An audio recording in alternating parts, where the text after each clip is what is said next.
I can't think of one person who's ever said, "Gee, I'd like to have a heart attack or a stroke just to see what it would feel like." Heart disease is the leading cause of death worldwide. It claims 17.3 million lives annually.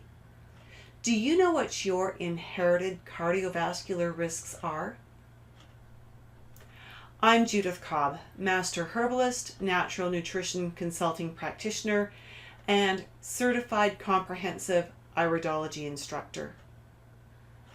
We all know some of the things that increase our risk of suffering a cardiovascular health crisis, right? Things like elevated triglycerides, elevated blood pressure, elevated LDL cholesterol, being overweight, being sedentary, and having type 2 diabetes all increase our risks of cardiovascular problems. What about your inherited risks? Do you know what they are or how to find out what they are? Let's start with looking at a little heart and artery anatomy. I promise I won't get bogged down in minute details. Your heart is actually two pumps made of muscle that function in perfect unison. This side of your heart takes in blood that is blue or rich in carbon dioxide and sends it to the lungs. At the same time, that side of your heart takes the blood from the lungs that has been reoxygenated and sends it out to the rest of the body. Notice how that side of the heart has thicker muscle. It has to pump harder to send the blood throughout the body. Like all muscles, the heart requires blood and nutrients. When the circulation that feeds the heart gets blocked, that part of the muscle gets damaged. This is a heart attack. If only a tiny area is damaged, the rest of the heart can often make do and keep working. If a large enough part of the heart muscle gets damaged, the heart can't work anymore, and death often ensues. It's a good idea to know the symptoms of a heart attack, just in case you're ever with someone who's having one. Number 1, upper body discomfort in one or both arms, the back, neck, jaw, or upper part of the abdomen. Number 2, shortness of breath, which may occur with or before the chest discomfort. Number 3, nausea, feeling sick to your stomach, vomiting, lightheadedness, or fainting, or breaking out in a cold sweat. Number 4, feeling much more tired than usual, and this is especially true for women. Can you see how a heart attack can almost look like a flu? If you or someone you are with has these symptoms, seek medical attention immediately. Your heart has both veins and arteries. Veins bringing blood to the heart, arteries taking it away from the heart.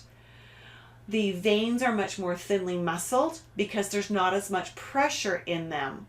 The arteries must be more thickly muscled because as the blood is pumping, tremendous pressure is being pushed out in that bloodstream.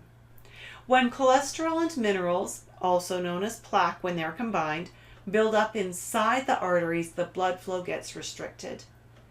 If the blood flow leaving the heart gets too restricted, the entire body suffers and the heart has to work so much harder.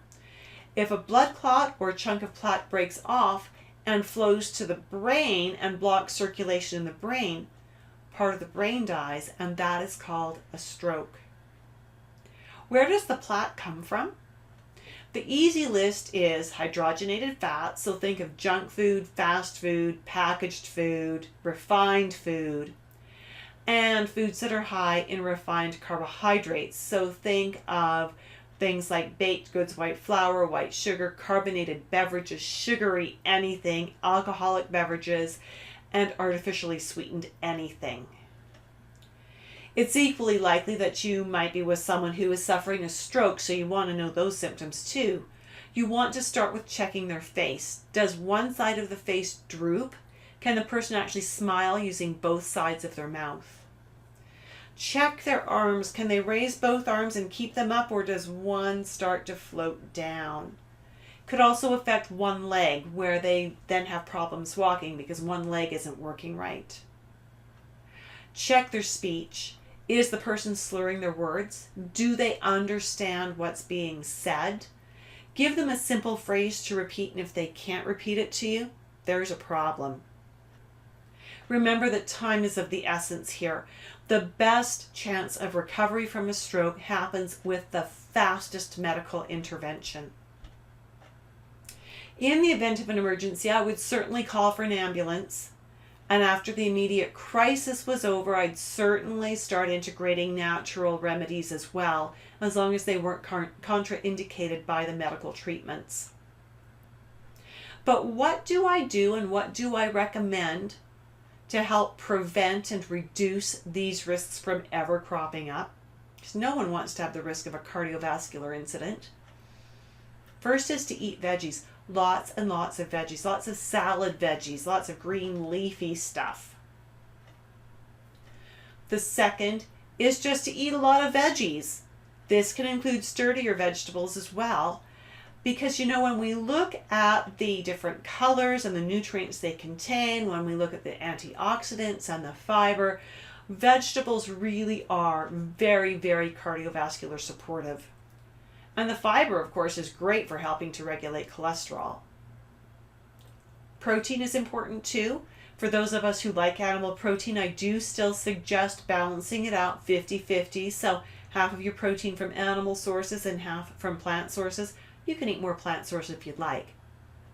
Number 4 is to drink clean water. Lots of clean water, maybe some herbal teas thrown in. Number 5 is to focus on whole grains. Avoid refined grains. The higher nutrient levels and the fiber in the whole grains provide a win-win situation again. So basically it comes down to eating natural foods in as close to a natural state as possible. That's how you're going to get the nutrients and the fibers you need to help keep your heart healthy. But your heart also likes to work. Sitting has been called the new smoking. So get up and move. Even if you work out hard 3 or 4 or 5 times each week, your heart is taking it easy the rest of the time. So get up and move during the day. Go for short walks to break up that inactivity of sitting. The big question is, how can you tell if you have genetic predispositions to cardiovascular risks? Well, you could ask your parents. But just because they have problems doesn't mean you will, and just because they don't have problems doesn't mean you won't. Did you know that your eyes hold clues to your genetic predispositions? Having specific iris markings increases your risk of having problems. So the beautiful thing is, if you know you have increased risks, you can take action to minimize them, right? That's what iridology is all about. So especially if you're a herbalist or a nutritionist, I invite you to join me for a webinar on November 1st where I will teach you some of the easiest to recognize and easiest to see iris markings that speak of cardiovascular risk.